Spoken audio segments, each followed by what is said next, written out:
So this training cycle, I hit an 800 pound squat and deadlift, a 200 kilo bench, I'm all time strong, and I hit big PRs. So obviously this is the best program ever, everybody should follow it.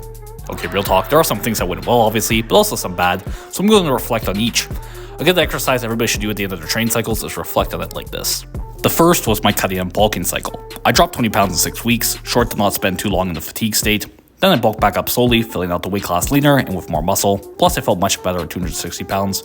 This worked great and I'll do it again. Bit different ratio of weight loss to gain given I have a different training cycle length this time, but I really think everybody should have a plan with their body weight like this, not just end up spinning their wheels. The second was doing more cardio. This really helped increase my work capacity, helped me feel much more recovered between sessions. I didn't feel as burnt out towards the end of my training cycle when I built up a lot of fatigue. I'm going to do a bit different approach this time, but I'll go over that in more details in my next video where I'm talking about my new training cycle. Again, I think everybody should have some cardio in their program, at least to establish a baseline level of fitness. And then the next thing that worked well was accessories. Again, the cardio helped me get more work capacity, and I devoted that mainly to accessory work.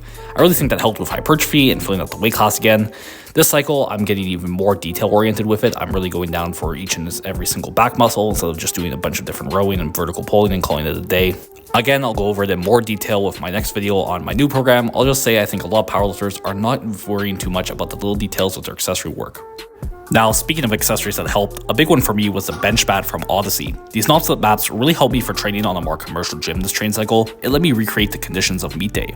I highly recommend them for anybody training on a subpar bench. You can get one for 10% off with code Vena, all one word. Link in the description, pinned comment. Thank you to Odyssey.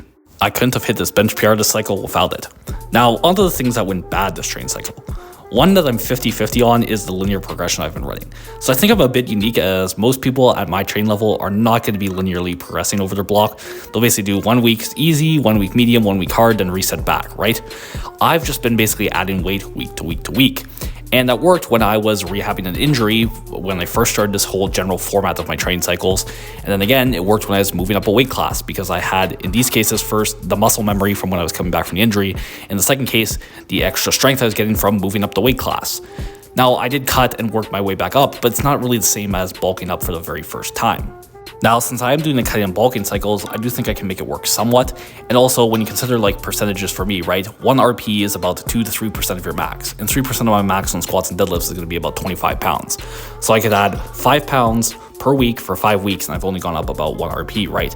So I do think I can make it work and build momentum slowly. I just think on my top sets in particular, I may need to go more into the periodization side of things, as it is getting a bit fatiguing. Now, the last one is bench volume. Now, I've been somebody who's had to do high frequency and high volume in order to get over my bench plateaus I had before, and it was a big driver of my bench progress from the mid 300s up into the mid 400s. But again, I think I'm at the point where the weights are starting to get so heavy, they're more fatiguing, and also the fact that I'm not moving up a weight class means I don't have as much energy gained, that I do need to dial things back a bit. I still am going to err towards the high side. I still believe that's what's best for me, but I'm going from 35 sets per week to 25 sets per week. Still pretty damn high. So that's basically it, my review of last training cycle. See the description and pinned comments for to contact me for coaching and programs, my socials, and links to Odyssey bench mats. Please like, comment, and subscribe if you haven't already. And once again, thanks for watching.